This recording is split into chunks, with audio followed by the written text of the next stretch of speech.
Welcome to Not Milk Never Milk. Subscribe if you're lactose intolerant. You begin by making sure the server is safe to copy. Stop the server or set it to read only. Once done, find the world folders and important config files: world, world nether, world the end, server. Properties. Prepare where the backup will live. Local disk, external drive, or cloud. Make sure there's enough free space. You're starting the process now, so run a quick checksum on any large files to speed later verification, and open a command prompt in the server root. You'll run the backup command, for example, create a compressed archive with zip or tar. GZ to save space and time.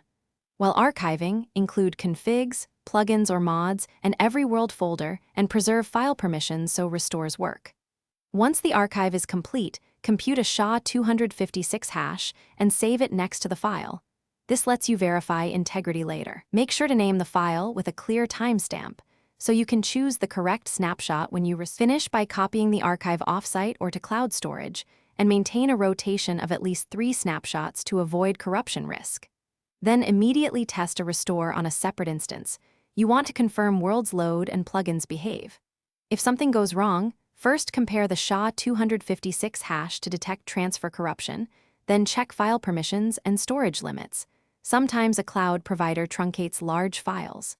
If needed, rerun the archive with verbose output to catch errors. Thanks for watching. If this was helpful, leave a like and consider subscribing. See you next time.